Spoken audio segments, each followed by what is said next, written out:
Hello, what is up mga mom, sir, ma'am? Ako po si Ralph Cifra, isang visual artist from Manila, Philippines.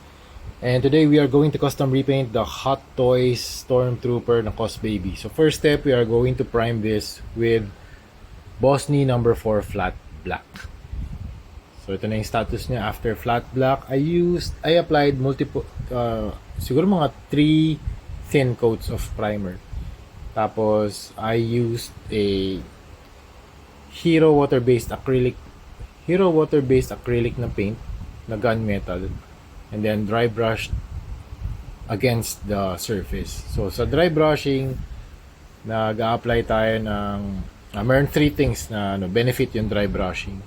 Una, nag-a-add tayo ng highlights. Pangalawa, nag-a-add ng layer of weathering. And pangatlo, nag-a-add siya, na-emphasize niya yung scalp details.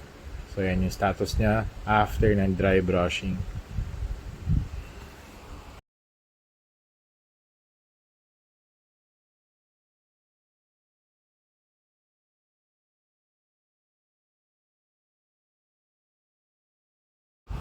Alright, next we are going to use Hero Paints na water-based acrylic primer na white and yung ultra white na stronger coverage.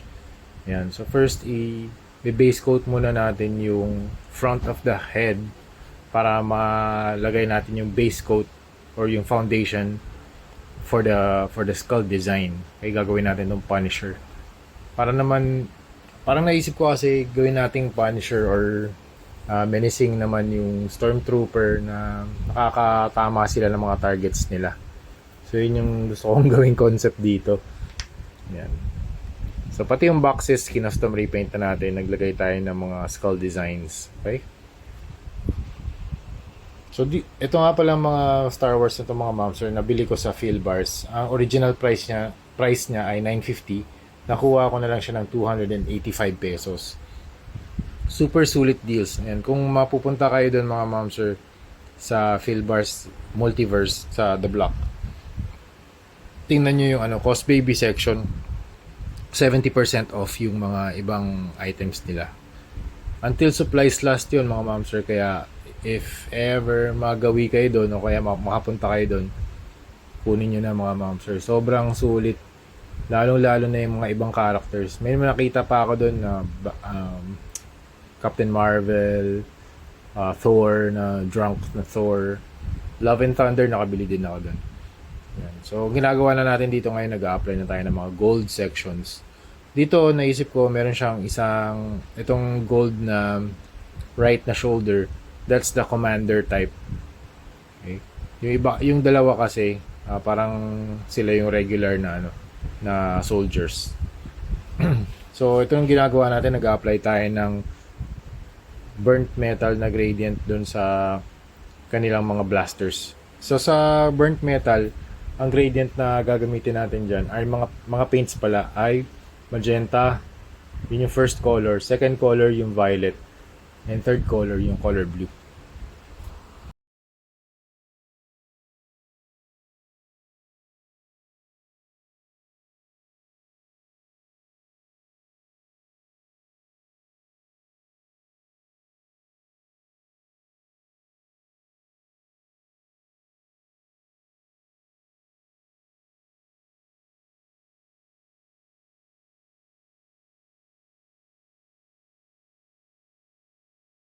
Alright, next step is to mix the blood red and warm red para magkaroon ng mga blood effects.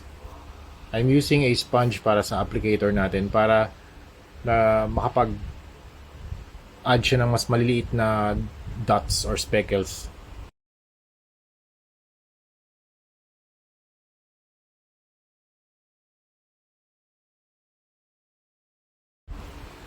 Alright, and then yung last na couple of steps ay naglagay ako ng fluorescent paints sa mata. Okay, para nag-glow siya under blue light. Okay, and tinry ko lang din. Ayun, nag-glow siya. Gusto ko yung fluorescent lights ng fluorescent paints ni Hero Paints. Shout out again to Hero Paints. Super super cool na paint brand. Sobrang bait, grabe. Lagi tayong sponsored, kahit anong request ko for a certain project, binibigay nila. Sobrang thank you very much talaga sir. Shout out to Sir Harvey of Hero Paints. Thank you very much. Yan, so ito na yung project na ginawa natin. 3 Stormtroopers na set. This is for sale for around $150 or 9,000 pesos only. Set na yun mga ma'am. So custom repainted into Punisher designs with fluorescent parts. Ang fluorescent parts nila dito ay yung kanilang mga mata. Okay, so if you have a blue light display if you have a blue light at home and naka-display sila, mag-glow yung kanilang mga mata. Okay? So yun lang mga ma'am sir. Thank you very much for watching. Nga pala before we go, nisprayan ko lang pala ito ng Bosni number 191 flat clear for protection. Yun yung top coat natin para ma-minimize yung paint scratches and paint rubs. Okay? So that's it. Thank you very much for watching and see you sa next video. Bye-bye.